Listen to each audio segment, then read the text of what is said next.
არტე ფრანსი, ლე პუასონ ვოლანი, ერემენ გრამპალე და კანოპეს სეენდებე წარმოგიდგენთ. დიდი ტილოების პატარა საიდუმლოებანი. გადაცემათა ციკლს წარმოგიდგენს ელიზაბეთ გუდურიე. ადაპტაციის ავტორი ტომას შეისონი. თხრობელი კლემანტინ სელარიე. კარლოს ფრანკლენის ფილმი. მენინები 1656 წელი. დიეგო ველასკესი. მე-17 საუკუნის შუა წლები მადრიდის ოქროს ხანა იყო. მუსულმანი მონარქებისგან დატოვებული ალკასარი, რომელსაც ერთ დროს თავად მართავდნენ, სასახლედ და ესპანური სამეფო კარის რეზიდენციად იქცა. ეს უზარმაზარი, კოშკებიანი რუხი შენობა ესპანელი ჰაბსბურგების ასკეტიზმისა და სიდიადის სიმბოლო იყო.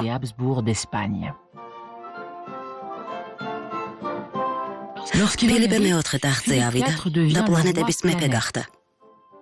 მისი იმპერია მოიცავდა პირენეს ნახევარკუნძულს, არაგონს, კასტილიასა და პორტუგალიას, ნიდერლანდების სამხრეთ ნაწილს, სიცილიას, ნეაპოლსა და მილანს, ასევე მექსიკას, პერუს და ინდოეთის სავაჭრო პოსტებს.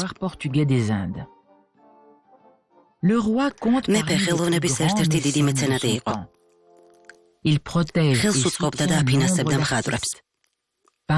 მათ შორის იყო სასახლის კარის ოფიციალური მხატვარი დიეგო ველასკესი. 1656 წელს ველასკესი 57 წლის იყო.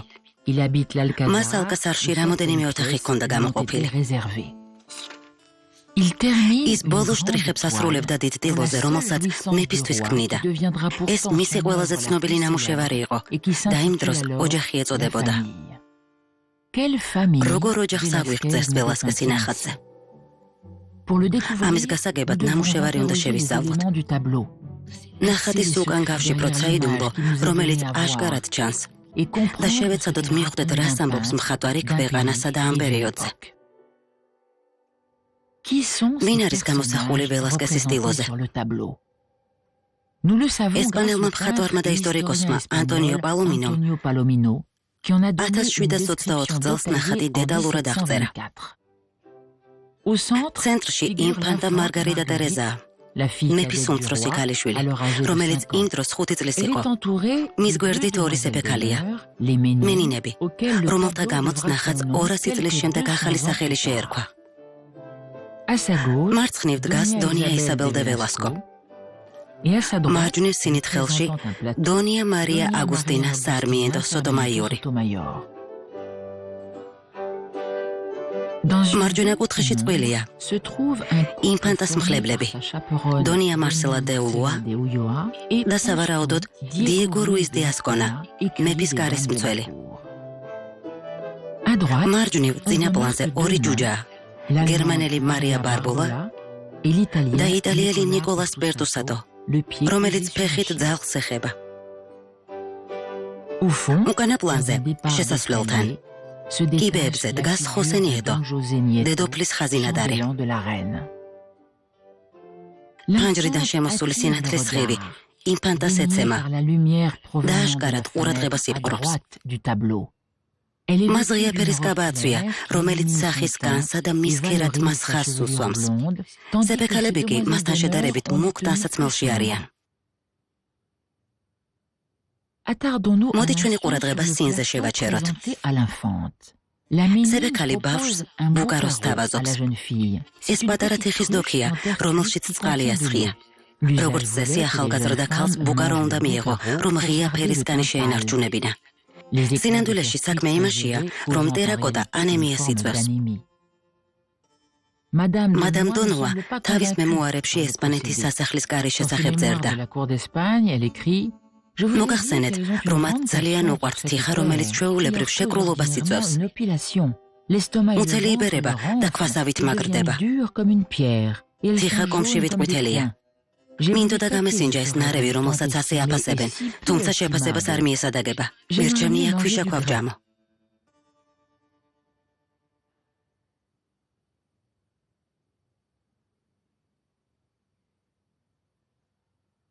ორი ჯუჯის არსებობა სასახლის კარის ჩვეულებით აიხსნებოდა. ესპანეთში ჰაბსბურგების კარზე ბევრი ჯუჯა იყო. მათ hombres de placers, ანუ გასართობ ადამიანებს ეძახდნენ. მათ გამოსაჩენი ადგილი ეკავათ. მეფისა თუ დიდებულის პორტრეტების ორმაგ გამოსახულებებზე აშკარად ხედავთ, რომ ჯუჯა თან ახლავთ. მათ იყენებდნენ კონტრასტისთვის, რათა მეფისა და მისი გარემოცვის სრულყოფილებისთვის ხაზი გაესვათ.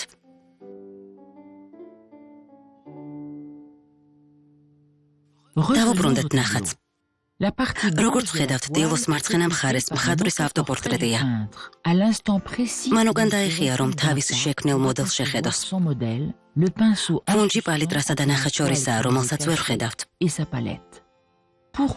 რატომ გამოსახა ველასკესმა საკუთარი თავი ამ გარემოცვაში? თავიდან ველასკესი ნახატზე არ იყო.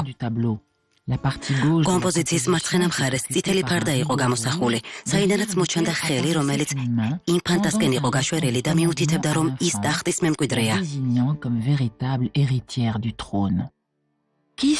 ვინ იმალებოდა ფარდის უკან?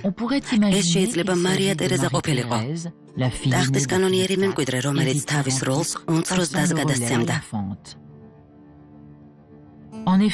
როდესაც ველასკესმა თავის ნახატზე მუშაობა დაიწყო, მეფის თავზე შავი ღრუბლები ჩამოწვა. რამდენიმე წლით ადრე ესპანეთის ნიდერლანდების დაკარგვამ მისი ჰეგემონია ეჭვქვეშ დააყენა. მიმდინარეობდა ომი საფრანგეთთან, შემდეგ ინგლისთან. სხვადასხვა ტერიტორიები იმ იმედით აჯანყდნენ, რომ კასტილიის უღელს თავს დააღწევდნენ. ფილიპე მეოთხე ფიქრობდა, რომ უფროსი ქალიშვილის მარია ტერეზას ქორწინება საფრანგეთის მეფე ლუი მე-14-თან სამშვიდობო ხელშეკრულებას გაამყარებდა. გახდებოდა 5 წლის ინფანტა მარგარიტა ტერეზა ესპანეთის ტახტის ახალი მემკვიდრე.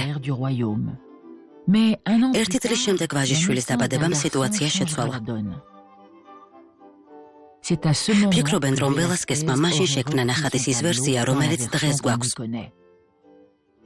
ეს აზრი რეალობას ცოტა ცდება, რადგან 1656 წელს მარია ტერეზა ჯერ არ იყო თავის ბიძაშვილზე ლუი მე-14-ზე დანიშნული. ლუვრსა და ალკაზარს შორის მოლაპარაკებებს 3 წელი დასჭირდა. ამავდროულად ძლევამოსილი კარდინალი მაზარინი შანტაჟით ემუქრებოდა ლუი მე-14-ს, რათა გადაწყვეტილება მიეღო და მის ბიძაშვილზე დაქორწინებულიყო. ამ ქორწინებას პირენეს ზავი მოყვა და ორ ერს შორის ომი დაასრულა. ეს ზავი მაზარინის ბოლო დიპლომატიური გამარჯვება იყო. ესპანეთის გვირგვინისთვის მომაკვდინებელი დარტყმა და საფრანგეთის აღზევების ნიშანი. ფრანგმა ბურბონებმა ესპანელ ჰაბსბურგებზე უპირატესობა მოიპოვეს.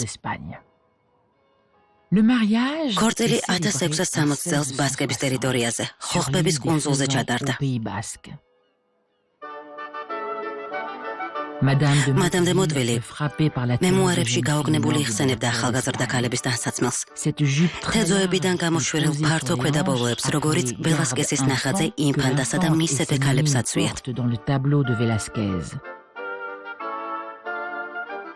ამავე დროს საკმაო იუმორით წერდა. მათი ეგრეთ წოდებული ტონტიიო საშინელ ნახევარსფეროს წააგავდა.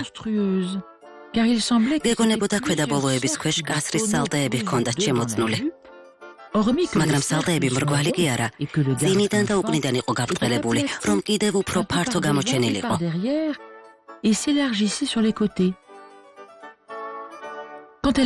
სიარულის დროს ეს რაღაცები ზემოთქვემოთ ირწეოდა. მიუხედავად იმისა, რომ ტონტილო მოუხერხებელი იყო, ის ესპანური სამეფო კარის ეტიკეტის ნაწილად რჩებოდა. კორსეტი დაგრძელებული იყო ქვედაბოლოზე გარშემორტყმული ფიქსირებული სამაგრებით, რაც კაც მიახლოების საშუალებას არ აძლევდა და მიუწვდომლობის განცდას იწვევდა, რასაც ესპანეთის მეფემ მხარს უჭერდა. სწორედ ამ ქორწილის დროს დაემართა ველასკეს ციებ-ცხელება და რამდენიმე თვეში გარდაიცვალა. რაც არ უნდა ყოფილიყო მიზეზი, ველასკესმა დილოდან ფარდა და ხელი მოაშორა. მათ ადგილას საკუთარი თავი ჩახატა. მხატვარი მუშაობის პროცესში, რომელიც თავის შექმნილ მოდელს უყურებს და ტილოს თვალს უსწორებს. რა თქმა უნდა, ჩვენ ნახატს ვერ ხედავთ, მაგრამ ტილოზე გამოსახული ადამიანები ხედავენ. საინტერესოა, ყველანი მხატვრის მიერ შექმნილ მოდელს უყურებენ. 4 ადამიანი ერთი მიმართულებით იყურება. ინფანტა, ერთ-ერთი სეფექალი, ცველი და ჯუჯაქალი. ნედავრას უყურებენ. ვნახოთ მინიშნება. თუ ხუთივეს მზერას თვალს გავაყოლებთ, ისინი ჩვენ გვიყურებენ. ველასკესის ნამუშევარი არის ნახატი ნახატში. ისინი გვიყურებენ ჩვენ. ჩვენ კი მათ. ტილოზე გამოსახულ პერსონაჟებსა და მაყურებელს შორის უხმო დიალოგი იმართება. ველასკესი ილუზიონისტის მსგავსად ახერხებს მაყურებელი ნახატში ჩართოს. აღფრთოვანებული ანტონიო პალომინო წერდა. იატაკი გლუვია. პერსპექტივა ქმნის შთაბეჭდილებას, თითქოს შეგვიძლია იქ შევაბიჯოთ. ჯერიც ისეთივე მოცულობას ქმნის. ფიგურებს შორის სივრცეა. სრულიად აღმატებული ახალი ფანტაზიაა. და ბოლოს, შეუძლებელია ნამუშევრის გემოვნებით არ აღფრთოვანდე. იმიტომ რომ ეს ნახატი მართლაც ნამდვილი ჭეშმარიტებაა და არა მხატვრობა. ეს მართლაც ჭეშმარიტებაა. ნახატზე გამოსახული ალკასარის ერთ-ერთი იშვიათი ინტერიერი, როგორიც ის მე-17 საუკუნეში იყო. ეს პრინც ბალტაზარ კარლოსის ყოფილი აპარტამენტებია, რომელიც 10 წლით ადრე გარდაიცვალა და მეფემ ველასკესს მეგობრობის ნიშნად გადასცა.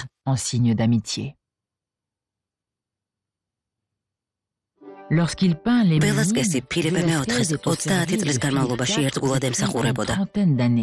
1623 წელს მან ახალგაზრდა მეფის არაჩვეულებრივი პორტრეტი დახატა. აქ შეგვიძლია დავინახოთ ჰაბსბურგების დინასტიის სერიოზული და მკაცრი ნაკვთები. მოგრძო სახე, დაწეული ცხვირი, გამოწეული ქვედა ტუჩი. ფილიპე მეოთხე მეფედ 1621 წელს აკურთხეს.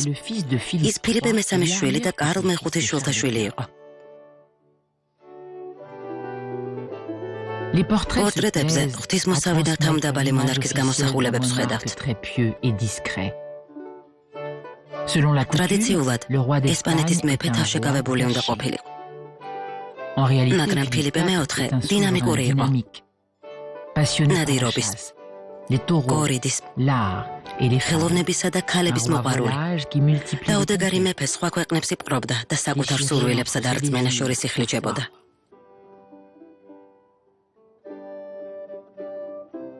წინაპრების მსგავსად, მასაც განსაკუთრებულად უყვარდა რელიგიური მსახურება და მისი მმართველობის დროს ეს პროცესი უფრო პომპეზური და სანახაობრივი გახდა.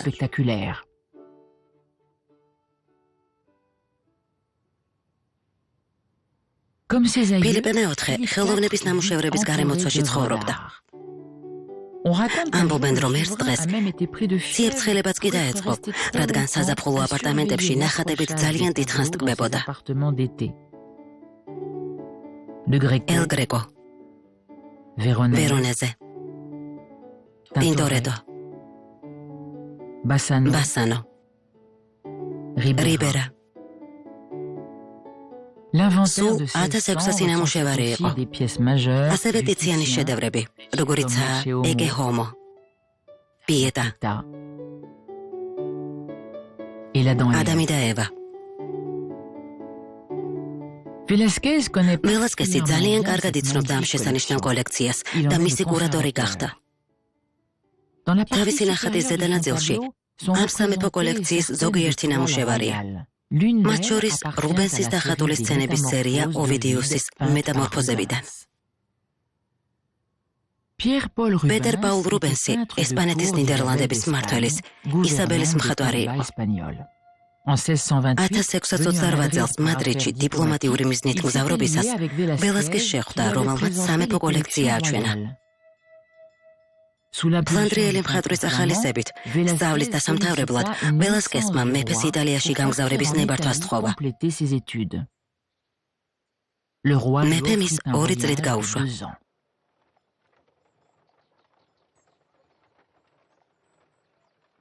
სარეკომენდაციო წერილებით ველასკესი ვენეციაში მიიღეს როგორც მნიშვნელოვანი ადამიანი.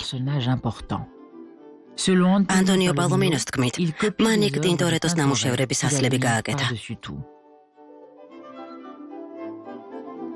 ველასკესი ვენეციიდან ფერარაში გაემგზავრა, სადაც ჯორჯონეს მხატვრობა სწავლობდა.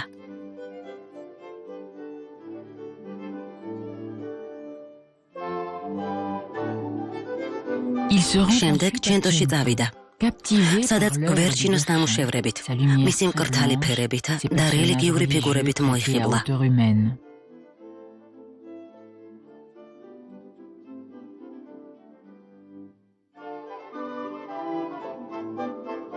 მან დატოვა მილანი და სამხრეთისკენ გაემართა. რომში, ვატიკანში, თავისუფლად დაუშვეს, სადაც უფრო თავშეკავებული ენთუზიაზმით აკეთებდა მიქელანჯელოსა და რაფაელის ფრესკების ასლებს.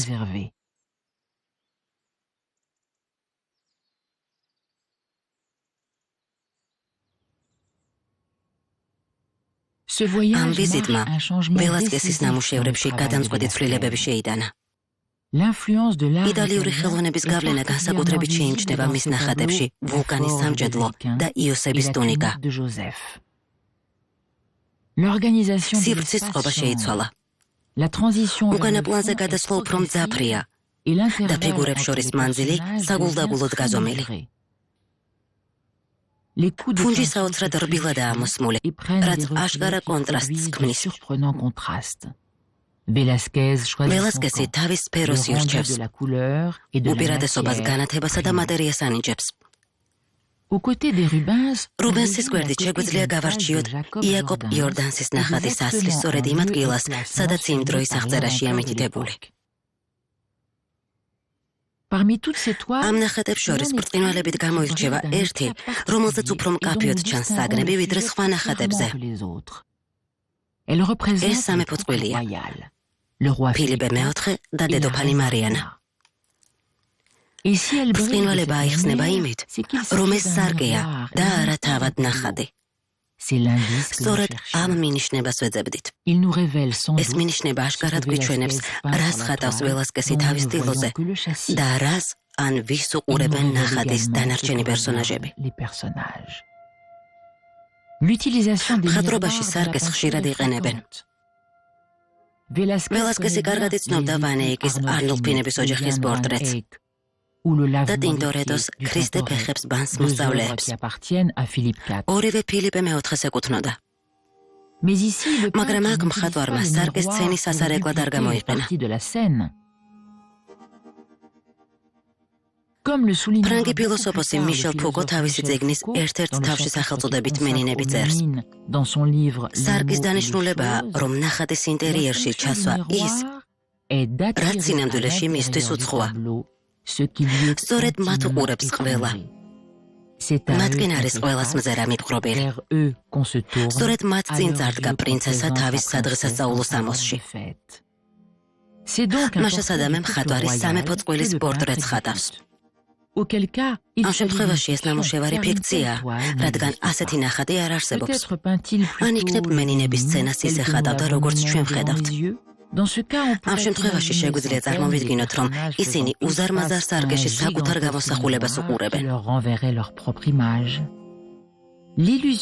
მაშინ ილუზიონისტი ველასკესი სარკის მეორე მხარეს გვაჩვენებს. აზრები ილუზიისა და სიმართლის შესახებ იმ დროს განხილვის საგანი იყო. ყველაფერი, რასაც შემითვალეთ ვხედავ, გავს სიზმარს, დაცინვას. წერდა ტერეზა ავილელი. საფრანგეთში რენე დეკარტე განიხილავდა შეგრძნებების სანდოობას, რამაც შეიძლება სიზმრებში ან სიგიჟეში შეცდომაში შეგვიყვანოს. ეს საკითხები შემოიჭრა მაშინ, როცა გაჩნდა ჯადოსნური ფარნები და ოპტიკური სათამაშოები, რომლებიც ილუზიებს ქმნიდა. პოეტი და დრამატურგი პედრო კალდერონ დე ლა ბარკა, ველასკესის თანამედროვე და ფილიპე მეოთხის პროტეჟე, ამ საკითხს იკვლევდა. თავის ნამუშევარში სიცოცხლე სიზმარია ის აღწერს ფიქტიურ პოლონეთს, სადაც პრინცს ორაკულები უწინასწარმეტყველებენ, რომ ტირანად იქცევა. ბავშვობაში მამამ პრინცი შორეულ კოშკში საიდუმლოდ გამოამწვდია. ეჭვით და სინანულით დაქანწულმა მამამ გადაწყვიტა შვილი გამოეცადა. ძილში ახალგაზრდა პრინცი სასახლეში გადაყავს და ერთი დღით თავის ტახტს სთავაზობს. იყავით ამდაბალი და მოგრძალებული, რადგან შესაძლებელია ყველაფერი სიზმარი იყოს. სიზმარსა და რეალობას შორის გამოჭერილ ახალგაზრდას რისხვა იპყრობს და ორაკულების წინასწარმეტყველება მართლდება. კალდერონი ილუზიისა და სიზმრების მეტაფიზიკურ ასახვას გვთავაზობს. სარკეების თამაშში რეალობა ქრება, ორმაგდება და საკუთარი თავის თავბრუდ ამხელ წარმოდგენად იქცევა. ცხოვრება სიზმარია, შეიძლება ველასკესის ნახატის თეატრალურ ეკვივალენტად მივიჩნიოთ. ილუზია თუ რეალობა? ვიცით, რომ მენინებზე მუშაობის პროცესში მეფე ველასკეს სტუმრობდა. როგორც ანტონიო პალომინო წერს, ხატვის დროს მეფე მასთან ხშირად მიდიოდა. მეფე და ასევე დედოფალი, ინფანტები და მათი თანხმლებნიც, ვისთვისაც ხატვის პროცესი სასიამოვნო გართობა იყო. ხატვის სტუდიაში ფილიპე მეოთხის თითქმის ყოველდღიური ვიზიტები მოგაგონებს ახლო ურთიერთობის ტრადიციას ალექსანდრე მაკედონელსა და ბერძენ ფერმწერს აპელეს შორის, კარლ მეხუთესა და ტიციანს შორის, ფილიპე მეორესა და სანჩეს კოელოს შორის. ფილიპე მეოთხე მოხიბლული იყო ველასკესის ნიჭითა და თავადამ ადამიანით. მისი ცხოვრების განმავლობაში ხელს უწყობდა სასახლის იერარქიის კიბეზე ასულიყო. 1658 წელს კი სანტიაგოს ორდენში დაუშვა. ეს გახლდათ ტამპლიერების მსგავსი ესპანური სამხედრო და რელიგიური ორდენი, რომლის ფუნქცია ურწმუნოებთან ბრძოლა იყო და მე-12 საუკუნიდან ქრისტიანულ სამყაროს იცავდა. ორდენის ძალაუფლება სულ უფრო და უფრო იზრდებოდა, სანამ სამეფო გვირგვინს საფრთხე არ შეექმნა. 1493 წელს ორდენის მე-40 დიდი მაგისტრის სიკვდილის შემდეგ ისაბელ პირველმა დიდ მაგისტრად ქმარი აირჩია. ამ პოლიტიკურმა მანევრმა ორდენის სამხედრო და რელიგიური ფუნქციები შეასუსტა. ესპანეთის მეფეები ორდენის ტიტულებსა და დიდი მაგისტრების ღირსებას ინარჩუნებდნენ. ეს ტიტული თანდათან ერთგული მსახურების დაჯილდოების საშუალებად იქცა. 1658 წელს მენინების დასრულებიდან 2 წელიწადში დიეგო ველასკესი სანტიაგოს რაინდი გახდა. მაშ რატომ უკეთია ნახატზე ორდენის ჯვარი?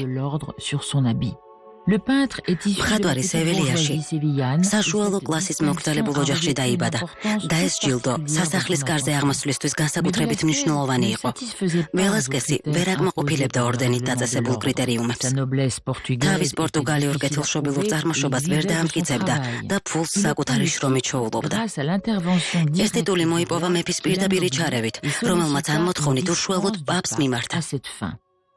ესპანეთის მეფეს კარგი ურთიერთობა ჰქონდა ვატიკანთან მას მერე, რაც კარდინალ მაზარინის წინააღმდეგობის მიუხედავად პაპი ინოკენტ მე-10 აირჩიეს. ამის გამო ვატიკანი ფრანგ კარდინალს დაუპირისპირდა და საფრანგეთთან ომში მხარს ფილიპე მეოთხეს უჭერდა. ამასთანავე იტალიაში მოგზაურობის პერიოდში ველასკესმა ინოკენტი მე-10-ის შესანიშნავი პორტრეტი დახატა. მან ის გამოსახა მზერით, რომელშიც ჩანდა მზადყოფნა. ებრძოლა პროტესტანტული რეფორმის წინააღმდეგ, რაც ასუსტებდა მის გავლენას ევროპაზე და ასევე ასუსტებდა ესპანეთის სამეფოს. ველასკესის სანტიაგოს ორდენში დაშვება მონარქსა და მხატვარს შორის თანამზრახველობის სიმბოლოს წარმოადგენს. ანტონიო პალომინო წერდა, რომ საყვარელი მხატვრის სიკვდილის შემდეგ 1660 წელს ორდენის ნიშანი მეფის სურვილით მიახატეს და დასცენს.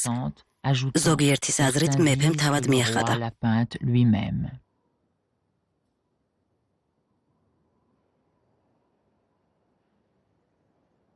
მენინები მხატვრის განსაკუთრებული თავისუფლების სიმბოლოა, რომლითაც ველასკესი სარგებლობდა. ამიტომ გასაკვირი არ არის, რომ საუკუნეების განმავლობაში მხატვრები ამ ნახატს სხვადასხვაგვარად აღიქვამდნენ. მათ შორის გოია, ფოტოგრაფი ჯოელ პიტერ ვიტგენი და ხოსე მანუელ ბალესტერი, რომელმაც 2009 წელს სამეფო სასახლეში დილოდან ფიგურები მოაშორა. მაგრამ იმ ნამუშევრის ყველაზე მნიშვნელოვანი განმარტება, რომელიც მხატვრების ძალაუფლებას ადიდებს, ეკუთვნის კიდევ ერთ ესპანელ მხატვარს, პიკასოს. ის წერდა: ჩვენ მხატვრები ნამდვილი მემკვიდრეები ვართ, ჩვენ ვინც ხატვას განვაგრძობთ. მემკვიდრეები ვართ რემბრანდტის, ველასკესის, სეზანის და მატისის. მხატვარს ყოველთვის ყავს დედა და მამა. ის სიცარიელიდან არ იბადება. ასე შეაფასა პიკასომ დამალობანას დაუსრულებელი თამაში, რომელიც 300 წლის წინ დიეგო ველასკესმა წამოიწყო.